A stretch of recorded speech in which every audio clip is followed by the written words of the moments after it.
Hello, and welcome to episode 3 of BatDan and Roben Dynamic Discussions. I'm BatDan. And I'm Roben. And today, Number 3, we are, hopefully this isn't going to be like Spider-Man number 3 or X-Men number 3. It's going to be Return. It's going to be Return of the Jedi. Yeah, Return of the Jedi. It's going to be great. And we're going to discuss our favourite moments of Batman across all kind of medias, so animated series, the live action films, comics, the whole lot.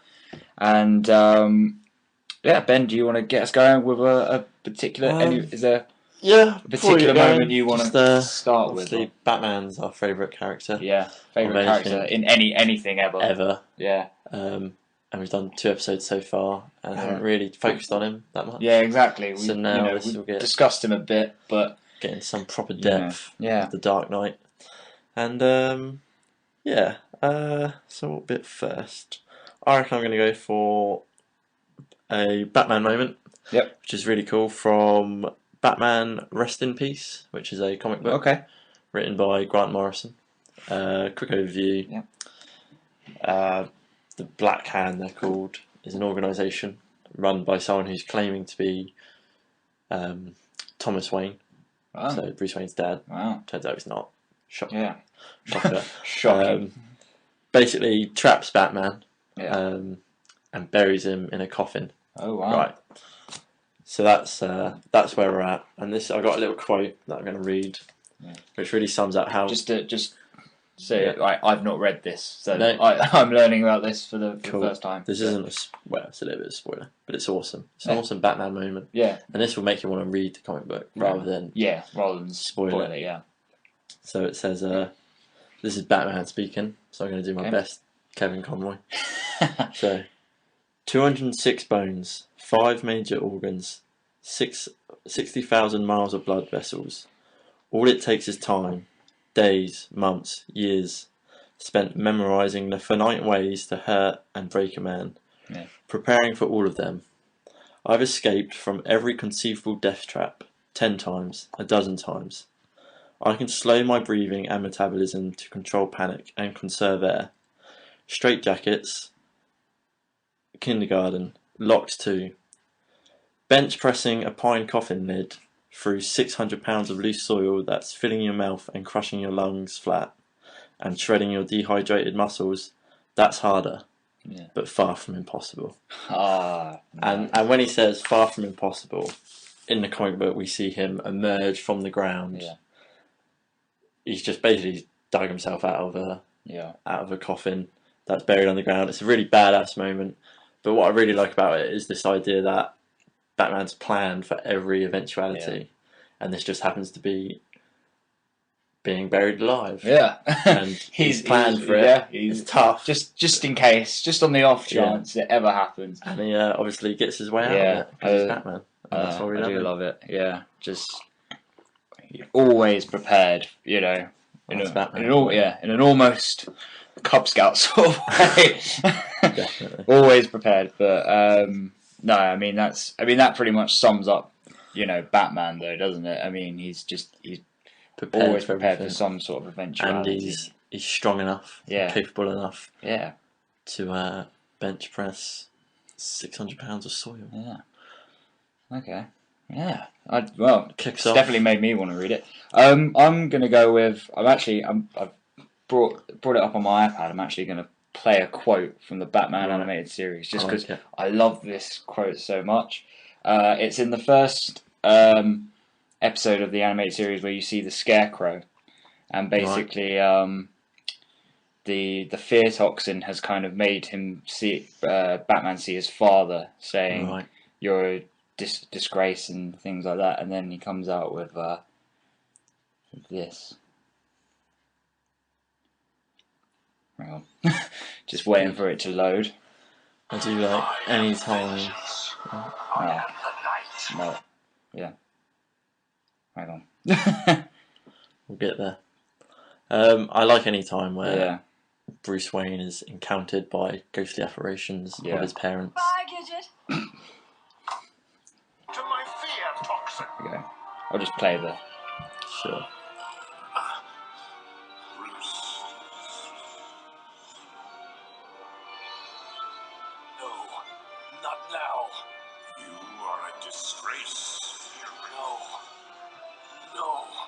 are not my father. I am not a disgrace. I am vengeance. I am the night. I am Batman. I love it. It's a badass I quote. mean, it's just a great quote.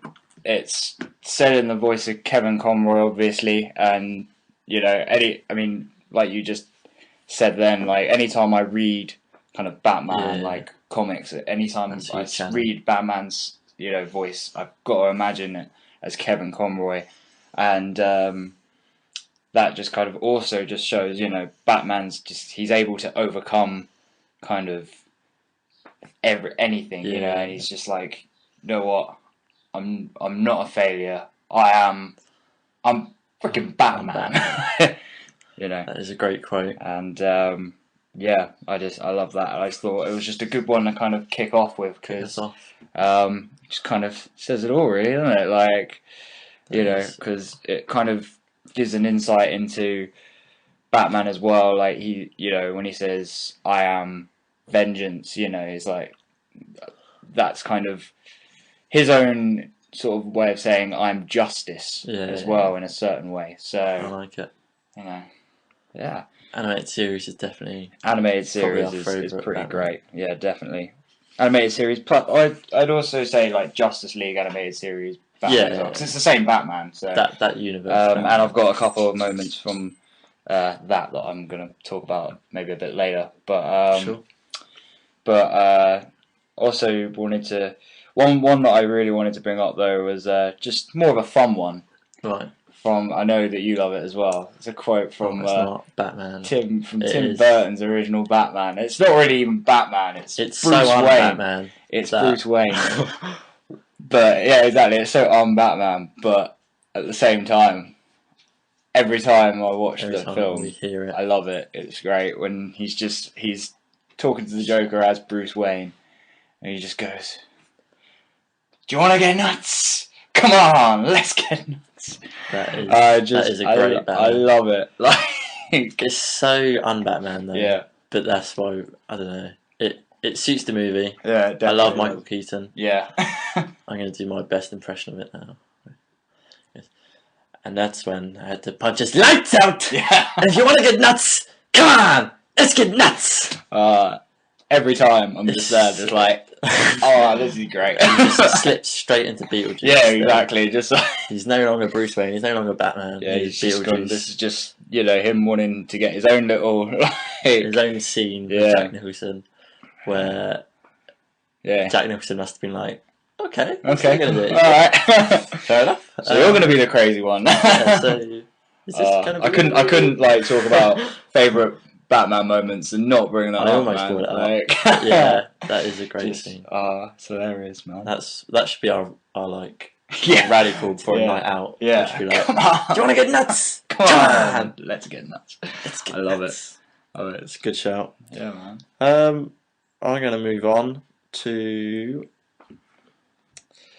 Okay, this is just thought we're probably gonna get a bit dark with some of these moments, so I thought I'd have a bit of a light one to start off with. But well, this one's quite dark, and it's not a particular moment, but it's any time in the Arkham games when Batman breaks a bone in combat.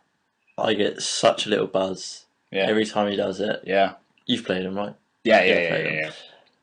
So obviously, it's rewarding enough to punch these criminals in the face. But then when you build up enough of a combo, you can do the takedown. And it's so rewarding to just hear the snap of what is dirty criminal bones. Yeah. Whilst Batman delivers justice. Yeah, I mean, it's pretty much the closest I'm going to come to that. So it's doing those it games are great for making you feel like Batman. Yeah. And every time, I mean, there's one especially as, in 2 out of the 3 that have come out so far, and obviously, 3 out of the 4 that are about to come out. Yeah, or one tomorrow. Will be out probably by the time this time podcast goes out. But 3 out of the 4 games, Kevin Conroy, doing the voice. So I really do feel like I'm Batman, because it's the Batman that I've grown up with. essentially, and then I get to control him and kind of do what, you know. It's pretty much animated series Batman. Yeah. Just with maybe a bit of a hint of Nolan. Yeah. To darken it up a bit. Exactly. So they're great. Great combination. Yeah. Those are great. There's one in particular where he takes a baseball bat of some guy. Yeah. Plants it in the floor and breaks the guy's leg round it. Yeah. It's just so brutal, but so Batman. That's the Batman I love. The Batman who's willing to break bones and take names, ask questions later. Yeah, definitely, man. It's a badass Batman. Yeah. Okay. You got any more? Yeah, well, to go back to the sort of the Batman that's always prepared. Yeah. I want to talk about.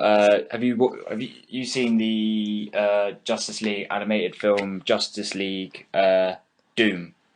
Yes, I have. Where Randall Savage uses Batman's plans that were only meant to immobilize the Justice League, but he uses them to try and kill the Justice League. Yeah, apart from when he actually buries Batman alive, doesn't he? I think. Thinking about it, that's how he gets Batman, because that's not something that Batman's planned for. That's his own design. I want to talk about the end scene where the Justice League afterwards, after obviously winning, is then they're trying to decide whether or not to let Batman continue, and Wonder Woman's like, the accused should have a moment to speak, and Batman says, if you people can't see the danger in an out of control Justice League, then I don't belong here. Right. And he basically quits. Yeah, and Superman comes out after him, and he kind of says, that plan to bury you alive, that wasn't yours. You had plans for everyone else, but that wasn't your plan. And he's like, no, that must have been something Savage came up with. He's like, Superman says, are you really that arrogant that you wouldn't come up with a plan for yourself? And Batman says, I do have a plan. It's called the Justice League. And I'm like, yes. At that point, Superman gives Batman a box which has a shard of kryptonite in it. And he's like, I need it with someone I trust just in case I ever do. Yeah. In case the League ever does crossover. And it kind of ends, there with them kind of going, even though Batman's leaving the Justice League, they still have that kind of mutual respect for each other. And, Superman kind of gets that, even though some of the other members of the Justice League are pissed off about it, Superman gets, that Batman needs to be prepared for this sort of, for every eventuality, including a rogue Justice League. Yeah. And it's easy for the others who aren't mere mortals. Yeah, exactly, You don't need to plan for us. Yeah, I mean, he's the only, I believe in that film, he's the only non-superpowered member of the Justice League in that. So if he doesn't have a plan, then he, it's not a lot he can do. Exactly. That's why, when you have arguments with your friends on the playground about who would win, Batman or whoever, if Batman's got time to plan, you've got no choice. Exactly. You've got to pick Batman. Yeah, exactly. But if he hasn't got time to plan, then it's harder to argue that case. Yeah. So that is a badass moment. It says a lot about Batman's psychology. Yeah, it really does. Doesn't trust a lot. Yeah. And even when he does trust, he's still got a fail-safe just in case. But that's why we love Batman. Exactly. He's always prepared. There's a good bit in the comic book Hush. Oh, yeah. Where Batman pulls out the kryptonite ring. Yep. And that's again. Yeah. You later find out that it was Superman that gave it to him. Yeah. And he's like, I'm glad I gave you that ring. Yeah. So just in case. Because that's an example of Superman's under the control of Poison Ivy. Poison Ivy, yeah. So a weird one. Yeah. Cool scene though. Yeah. That's got another great Batman moment or quote where he's like, deep down, Superman's a good person. Yeah. Deep down, I'm not. Yeah. Like that. Oh, yeah. It's got so many badass quotes, Batman. That's one of them. Speaking of Hush, actually, I've got one of my favourite ones is with the Joker. Because he thinks that the Joker's just killed Thomas Elliot. Childhood friend. And it's almost the breaking point for Batman where he kind of crosses that line because he starts just beating the Joker to an absolute pulp, and he keeps thinking of all the things that Joker's done, all the people that he crippled Barbara Gordon and tormented Commissioner Gordon. He beat Robin to a pulp. He also killed Commissioner Gordon's ex-wife, I believe. And countless other things, and he just thinks he's a bad man. This is something that should have been done a long time ago, and then he just keeps doing it until Jim Gordon comes along and kind of reminds him, you don't cross that line, and he just kind of thinks, if Jim Gordon, the man who's probably lost the most out of anyone to the Joker, if he can resist this, then I definitely can. And but I just love it where there's, because I knew, obviously, I mean, even reading it, he's not going to actually kill the Joker. So no, but it does. There is a moment where you're gripped. Exactly, and you're just like, oh, is he about to? You don't want him to stop though. Exactly, because you're enjoying seeing him punch. He's just letting loose on the Joker in the way he's never really done, before. So not holding him back. Yeah. He does almost cross that one. That is a great scene. Yeah. Right. I'm going to go on to my next one then. Yeah, sure. This is from a JLA, a Grant Morrison book again. Quite an old one now. But it's basically in an alternative world, or timeline, time stream, Back to the Future 2 type scenario. Yeah. The Justice League are like a ragtag bunch at this point. Right. And no one's seen Bruce Wayne in a few years at this point. And basically Darkseid's running the Earth. Okay. And everyone's under, they're called zombie farms, and they basically turn people into zombies. Okay. But not like Walking Dead zombies, like drones. Yeah. That just love Darkseid. Darkseid is. Yeah. And this ragtag group of Justice League members are going to go break into Desaad's fortress. Yeah. And Desaad is like Darkseid's right-hand man. Yeah. So this Justice League, they're busting through the door, but everything's clear, and they're like, well, what's going on? Why is this place clear? Yeah. And then they bust into Desaad's room, and Ray Palmer, who had recently gone in by himself, is standing talking to Desaad. So they turn in, and Aquaman is like, Desaad, turn around slowly. And then Green Arrow is like, Ray, what the hell are you doing? He's standing there talking to Desaad. And then Desaad, who, spoilers, isn't actually Desaad, says, he's with me 8 years, 4 of them in Desaad's psychofuge, experiencing all the physical and emotional pain of his victims. It ended 2 months ago, a battle of wits. I won. And he gives a little smile. And basically it's Batman. Yeah. And it's an older Batman who's been beaten to shit, basically. I love older Batman. I love older, weathered Batman. Yeah. But this is... And the character starts saying about how Bruce is shaking. Right. So this is how much shit he's gone through to beat Desaad, who is basically a god. Yeah. But he's managed to beat him and overcome him. So now he's taken on Desaad's role to get into Darkseid's ranks, basically. But yeah, this whole book's great, and I'm going to lend it to you afterwards. Yeah. And it might be my spotlight. Yeah. But yeah, basically Batman has planned everything out. Yeah. And it started with him taking over Desaad. But what I love about it is the Justice League don't know where Bruce is. And where he is, he's already been there. Yeah. And he's been through absolute hell. Nice. But he's come out on top. Yeah. Because he's Batman. And he always does. Yeah. Nice.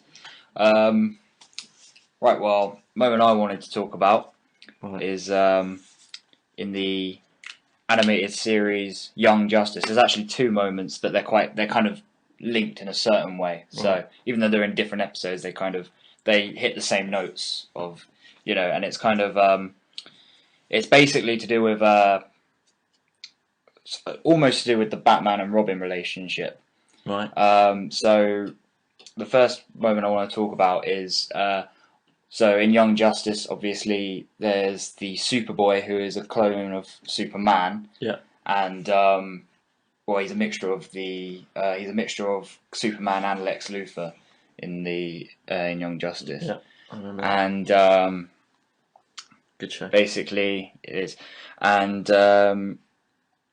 basically, Superman's having a hard time accepting this clone of him, and because he's a little bit, it's not not natural and things like that. And Batman's kind of like, but you're the only family he has. He needs you, Clark. And I kind of really love that moment because it's a case of it really shows just how caring Batman is underneath it all. Because, he's got a lot of humanity. He still gets the value of having a father figure. And there's a great moment where they're also talking about recruiting members from the Young Justice team into the Justice League. Yeah, and they start talking about Robin, and Wonder Woman says something about him, at 9 years old, putting on a costume and going out to seek justice, and Batman's like, he needed to do that, and Wonder Woman says, what, so he can turn out like you? And Batman says, so that he won't. Yeah. I love that bit because it's just, Batman knows the path that, that kind of... That Dick could have been on. And what that could do to a person, because he's He been there person. And, he wants to do his best to try and prevent anyone else from having to go down that path. And then the final Robin thing that I want to talk about from Young Justice is there's also a scene where, because Aqualad is the member of is the leader of the Young Justice team in season 1, and Batman kind of says that he just wants to talk to Aqualad about something, being the team leader, and afterwards Robin's like, kind of angry that he wasn't in on the conversation. And he's kind of like, he's doing some gymnastics training, and he's like, oh, just Aqualad, and then Bruce Wayne's kind of watching him over the security cameras, and then Alfred comes along and says, Master Bruce would like to see you, sir, and you go out into the back. Bruce chucks Dick a basketball, and he's like, hand-eye coordination training, and then they start playing a game of basketball, and I just love it because it's like, it shows, despite any differences they may have, and at the end of the day they still care about each other and still have that bond, and Bruce will always try and act like a father figure he is a father to Dick as much as he can, despite their differences in opinions and things like that. So Bruce loves Dick. Penis jokes. I like the point you made about Batman's humanity. That's nothing annoys me more when people say Batman's just a crazy guy. He's just like a bat. It's like there's so much more to him than that. And he's not crazy at all. He's the opposite to crazy. He's completely in control. And although he puts on this kind of grimace and this tough exterior, he feels things more than most people. I reckon most superheroes. He's got more humanity than a lot of them. Definitely. And you can see that in how he adopts a bigger family. And keeps Alfred around and stuff like that. Right. Well, going from humanity, we'll go to a badass fight scene. Sure. There's a nice group there. I love it. I do love her. And it's the fight against Superman in the Dark Knight Returns. I mean, I've got that. I'm of course talking about the comic book one in particular, because I think that really kind of highlights the way Bruce Wayne thinks and the way if he's ever going to beat Superman in a fight, it would be like he does it in here. Which is he plans everything out. He has help from sidekicks and in this case Oliver Queen. So he's not afraid to get help. Exactly. And also uses a bit of kryptonite. Then he also he kind of throws in the towel at one point. Yeah. Like, if he wanted to beat Superman, he really could have. Yeah. But he's still not going to cross that line. Yeah. But he just wanted to show Superman that he could beat him if he wanted to. Yeah, I mean, I just love it. It's like, I want you to remember, Clark, the one man that beat you. You know, I love that. And it is a man. Yeah, yeah, exactly. The one man that beat you. Yeah. And it's Batman. Yeah, man. Obviously. Of course. But yeah, the way the fight plays out in the comic book, it's all. Yeah. It's not even that long, and like as soon as Superman gets one good punch in, the actual conflict is over. Yeah. Until the kryptonite then gets put in, and then Batman can obviously take the. Obviously, he's far superior fighter when they're on evil pagans. Yeah. So that'll do for that one. Yeah, I mean, great scene. Going on to keeping with the theme of the Dark Knight Returns. I also I really like the fight that Batman has with the leader of the mutants. Yeah, this is great.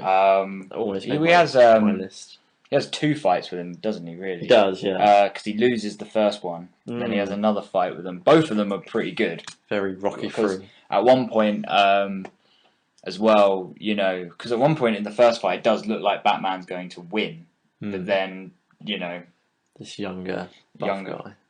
Yeah. In the comic books, there's a bit where he's looking at the mutant leader, and he's saying how like he's really strong and muscly, but he doesn't look like overcumbered by it. Yeah. And he's saying, and then he gets out, and Alfred's telling him not to. But in the voiceover, he's like, "I just have to know, if I can beat him." Yeah. So that's why he goes out to fight him, even though he's not really prepared. Yeah, and then obviously he gets prepared and he comes back and they fight again, and that fight is and pretty great. The quote when he's like, "Don't you get it? This isn't a mud pit. This is an operating table, and I'm the surgeon." Yeah, and he breaks his arms and legs. So, I love that fight. That's a great fight as well. Yeah, that is. I mean, the Dark Knight Returns. It's just a great bit of story arc. Yeah, with the Joker as well. When I mean that's especially in the film version, that's kind of pretty horrific because when he's not holding back, is he? Yeah, but when they kind of have their fight, and then Batman kind of almost breaks his neck, but doesn't quite do it, and then it's as close as he's ever going to come. Yeah, and then when the Joker's just like, "It doesn't matter though. I made you lose control, and they'll they'll kill you for it, or and then he continues to force his own breaks his own neck to snap, and just when you're watching that in the actual. When you're watching the animated film, I was just like, like, the same when you just just the way he's just forcing it as well, and it's just, There's a good bit in the voiceover again, which is the main thing that's missing from the film, the voiceover. You should read the book. I'll lend it to you as well. But he says, "There's nothing wrong with the Joker that I can't fix with my two hands." Yeah, and that's a badass thing to say.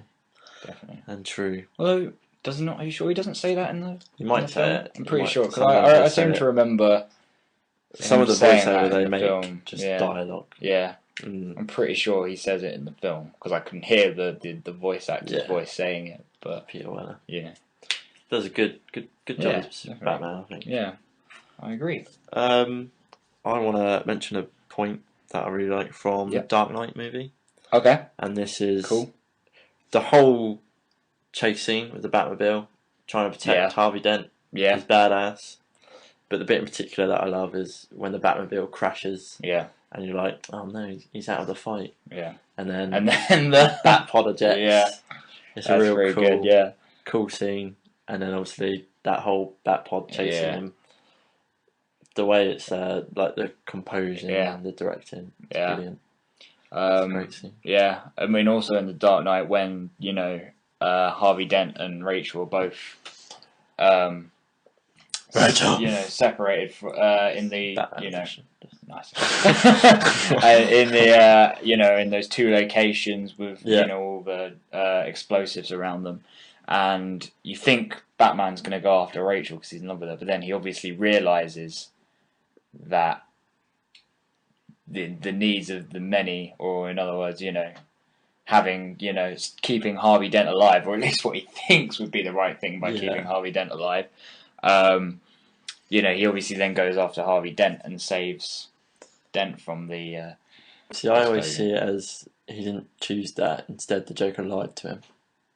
Oh, that's the way I view it. Oh, so you mean they were because he's like the girl's it, and then he gives the address, and then he's like, I'm going after Rachel. So he okay. So I think the Joker just lied. Okay. Maybe that's just how I interpreted it. Maybe I never thought of it like that. I kind of always saw it as but then that would also make sense because then he kind of shows up and he's like, yeah. And then he's like, no, why'd you come for me? Yeah. And then he's obviously thinking, like, I did it. Yeah. But yeah, maybe it is the way. Maybe it is the fact that he thought. This is me wanting to see the good in Batman, obviously. Yeah, seeing him thinking, the world needs Harvey Dent. That would be what comic book Batman would do.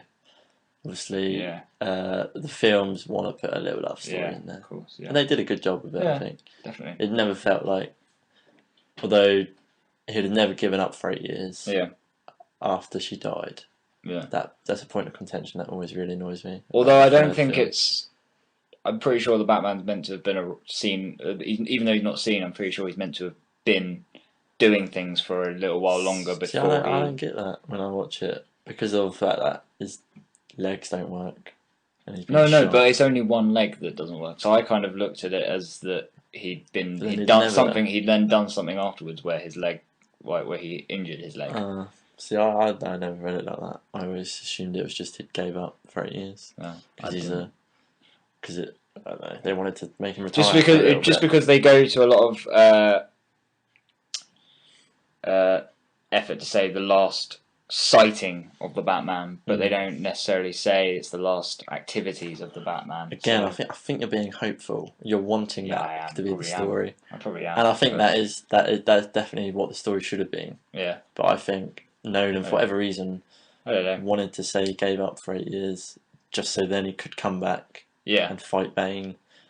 He wanted to stick too much in that last movie. Yeah. We've discussed that. Yeah. And we should do a podcast on the whole trilogy as a whole someday. We should, definitely. That'd be a cool one to do.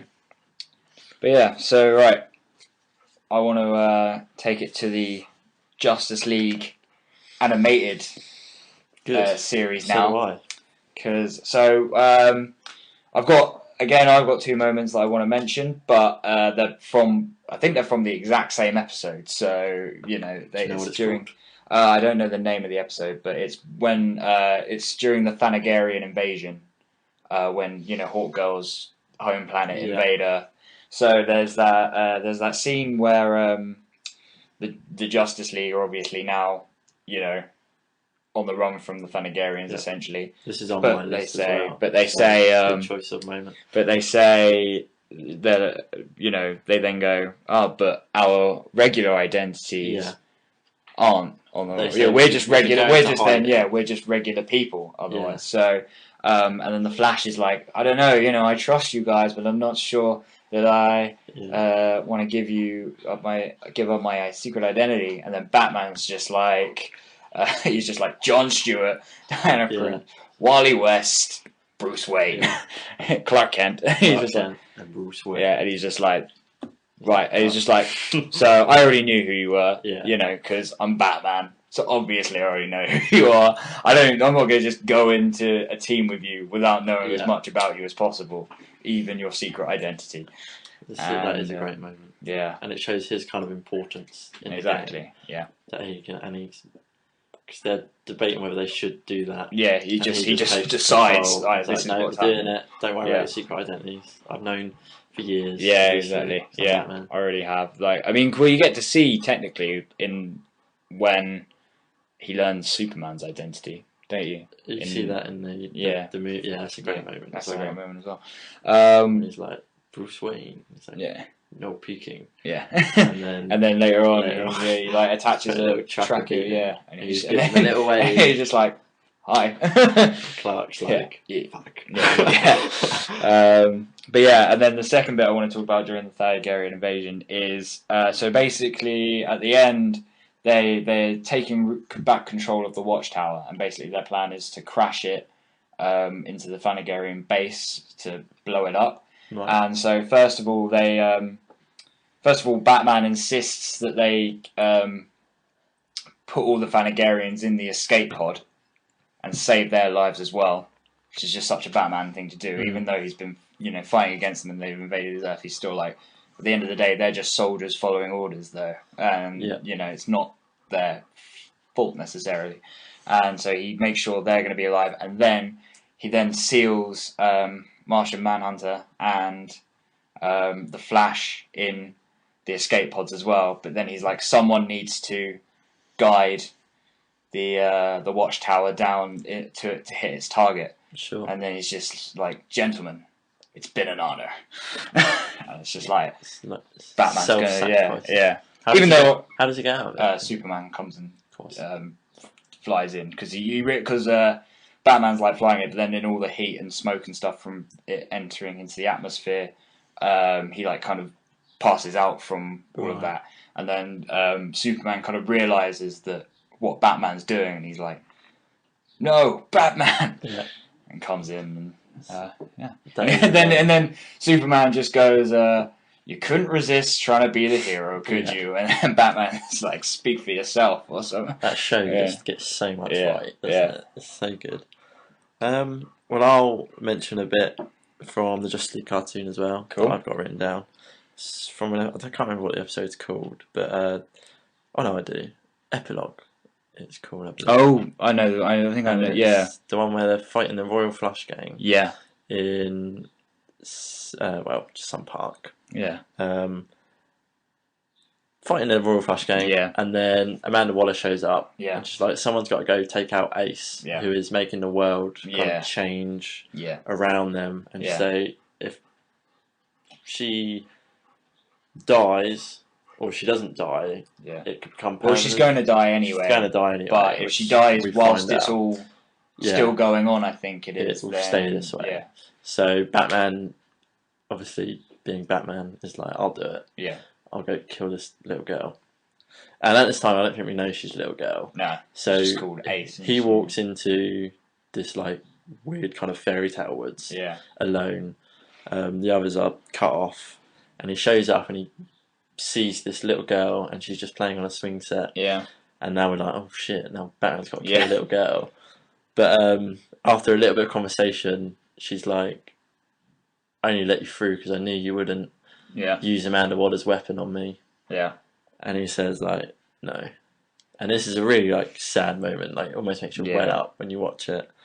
And she says she's scared, and she says, will you stay with me? Yeah. And Batman's like, yes, I will. And he just sits down next to her and offers those hands. Yeah. And honestly, I'm getting a little bit talking about it. It's so tender, but it's so it's a beautiful moment. Batman as well. Yeah, I love it. And he stays with her until she passes away. Yeah, it's a really kind of soft moment.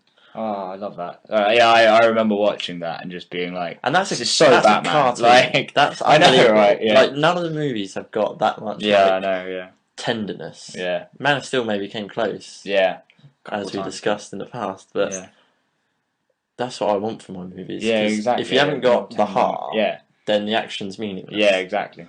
So that's why I really like Guardians of the Galaxy. Yeah, that was there was a lot more heart in that film. With obviously his mum having cancer. Yeah, and then at the end he sees her again. Yeah, and that really like gave the movie more levity. Definitely, than the other Marvel movies have had. Yeah, definitely. Right. Do you want to go on? So one moment I kind of really wanted to talk about was from the Red Hood story arc, right? Where basically at the end, towards the end, Jason Todd and Batman have kind of had a big fight, and then Jason Todd's like, I forgive you for not saving me. Yeah. And all of that. And he says, but why is he still alive? And then he reveals that he's got the Joker captive because they conveniently land in the same apartment as his keeping the Joker captive. But still, never thought about that. Yeah, but you know, because I don't believe that was planned, but whatever. And yes, it was. So and then he's like, you know, if Jason Todd's like, if he'd taken you from me, I would have stopped at nothing to make sure that he was dead as well. Yeah. And then he's like, is it because it would be just too hard for you with your moral code? And Batman says no, because it would be too easy. Yeah. Once I let myself go down that path, I'll never come back. Yeah. And such a good way to I love that. I love that. That's, you know, I feel that's just it's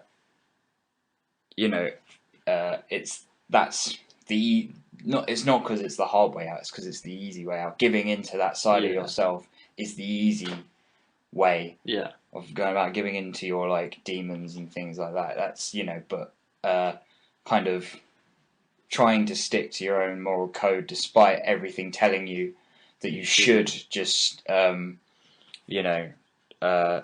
another thing is what takes real strength to do. Yeah. And Batman understands that. So. And does it consistently. Yeah. Definitely. Refuses to cross the line. Yeah. And he never will. Yeah. Exactly. He'll never let us down. Yeah. And no, that's he why won't. we love him. Yeah. Exactly. Yeah, that is a great moment. Yeah, I just like I watched it again last night, like before preparation. Yeah, in preparation, because I can remember the exact wording of it. I can remember the kind of whole thing. So I watched that kind of scene again, and I was just like, I like it. Just when that bit when he just says, because it would just be too damn easy, and I'm just like, yeah, exactly. Yeah, it's a good way of justifying. Yeah. Why you would never kill Joker, even though it'd do so much better for that world. Yeah, exactly. If the Joker wasn't in it. Yeah. The countless graveyards he's filled. Right, moving on, I guess. So there's a moment in the movie Batman... Oh no, it's a Justice League movie, Crisis on Infinite Earths. Have you seen it? To Us. To Earths, is That's the name of the... That's, with film, yeah. Owlman. Yeah. So it's the fight against Owlman. Yep. Obviously, this is basically Batman versus bad Batman. Yeah, essentially. Owlman is like bad Batman. Yeah, essentially. There's a great bit. There's a quote when Batman's like, "There is a difference between me and you, Owlman. We both looked into the abyss, but when it looked back at us, you blinked." Yeah. And then he pretty much killed. Well, he doesn't kill him, but he straps Owlman to this bomb, which then teleports to another world. By that point, he's already getting a little bit shady because he's already let the alternative world Flash die as well. So, just because but that's more because he doesn't want his own. You know, he knows he's pretty certain what it would do to his own Flash. So he says, so he's like, "No, Flash, you're not fast enough." And then the other guy's like, "I can do it though." Yeah. And he's kind of like, and he's like, and he's a bit like, it needs to happen in order to save all of space and time. Yeah. But, you know. And then, so he doesn't kill Owlman, but it's a bit like in the end of Batman Begins. Where things like that happen all the time. You know? I don't have to save your life. Yeah. It's basically what he does. Yeah. Which to me is a bit of a grey area. Yeah. But he does it, and it's just badass, because imagine saying that to someone. Yeah. Looking into the abyss. And you blinked. It's just so badass. I wish I was that cool. Yeah, I know, right? I could think of that. Yeah, exactly. I wish I could think of things. Like, he's going to be telling Alfred that in the Batcave later. Yeah, he's right. And then I said, Alfred, get this, right? So I'm saying, we both listened to the abyss. And Alfred's like, yes, sir. And then I went, you blinked. And then I shot him with it, and then he teleported off. Yeah, it was great. You missed it. But should have been there. I mean, sounds delightful, sir. Love it. Brilliant. Keeping on with the animated films, then. Mm-hmm. This is although this also happens in the comic book Flashpoint as well. Happens in both the comic Flashpoint and the film Flashpoint. The film's called Flashpoint Paradox, I think, isn't it? Yeah. And then the comic book storyline is just Flashpoint. Yeah, I think. But basically, it's when the Flash returns to his regular time. It's on my list. And he's brought back a letter from the alternative world Batman, which in that world is Thomas Wayne, Bruce Wayne's father. Yeah. And Bruce reads the letter, and he kind of he tears up, and then he just turns to the Flash and he's like, "You're one hell of a messenger." Yeah. I love that bit. Well, he doesn't even just tear up. He literally he's full on crying. Yeah. And it's like the first time Batman's really kind of let his guard down. Exactly. Since his parents died. Yeah. Yeah, and that is a great moment. Yeah. Because he basically gets a message from his dead dad. Yeah, which. And you don't read the message. Yeah, exactly. The message could be anything. Yeah, exactly. All you see is like, love you. Yeah. Which is all you need to hear, really. Mm. That is a wonderful moment. Yeah. And it's Kevin Conroy. Yeah. Which makes a really Batman moment better. Course, yeah, it really does, doesn't it? Oh. Yeah. Kevin Conroy. That is a nice, tender Batman moment. Yeah. That is also on my list of great Batman moments. Nice. So that would lead me on to probably the last point I've got to make. Okay. The bedside vow as a child to say, I'm going to spend the rest of my life not getting revenge for my parents. Yeah. Because that would be an easy task. Yeah. Well, not an easy task, but this is a selfish task. Yeah. And instead, this little boy is like, I'm going to avenge crime. Yeah. For the rest of my life. Yeah. So that like no one else has to go through what I'm going through. Yeah. And that's such a beautiful moment. It really is, yeah. And it's such a child's whim. Yeah. Like an adult who lost their parents wouldn't be like, I'm gonna fight crime and But I mean, even then, like, really, like, pretty much all children would give up on that. But even as a child, he's still got the will of Batman. If you know what I mean, he's still got the will to kind of make this happen. I mean, it helps that he's also got helps that he's also got the money and things like that. He's clearly a very intelligent child. Exactly. Yeah, even as a child, he's clearly pretty intelligent. He's pretty switched on. No, that's pretty great. I mean, that's the start of everything, really. Isn't it? That. I guess the last thing. Okay, well, I guess the last thing I want to talk about then is sort of. I'm gonna start it with a quote from the Killing Joke, right? Which is where Batman says, he says to the Joker, well, it's at the beginning it's a fake Joker, but he kind of said it kind of it comes up again later on, and he says, I've been thinking a lot lately about you, about me. He's like, we're going to kill each other eventually at some point, aren't we? And it's just either you're going to kill me or I'm going to kill you. But at some point, it's going to happen. And I feel like this kind of encapsulates sort of the fact that the Joker and Batman are kind of entwined together, and they're kind of locked in this battle until inevitably one of them gives in and, kills the other. And but then it's a case of if Batman gives in and kills the Joker, then he's given in to everything that he's sworn against. And the Joker's won. Yeah, and the Joker's won anyway. And if the Joker kills Batman, the Joker has no real reason to carry on going. I think it's said best in The Dark Knight where he's like, I don't want to kill you. Yeah. What would I do without you? Sort of thing. And it's just like, I kind of, there's a lot of moments with the Joker and Batman together where it's just like... We could do a podcast and just great Joker Batman moments. And they have so many moments, but I think that kind of, that quote is one of the things that kind of encapsulates, their relationship. The relationship and their rivalry perfectly. And, Have I ever told you about the interpretation of the Killing Joke ending? That Batman does kill the Joker at the end of it? No. Have you finished it yet? I've read the whole thing. So it ends where Joker tells him a joke. Yeah, of course. And then like Batman kind of starts reluctantly laughing. And then the way it's framed, there's a light on. Yeah. And they're both laughing. Yeah. and then Batman reaches across, a bit like Homer Simpson would grab Bart, and start strangling him. Yeah.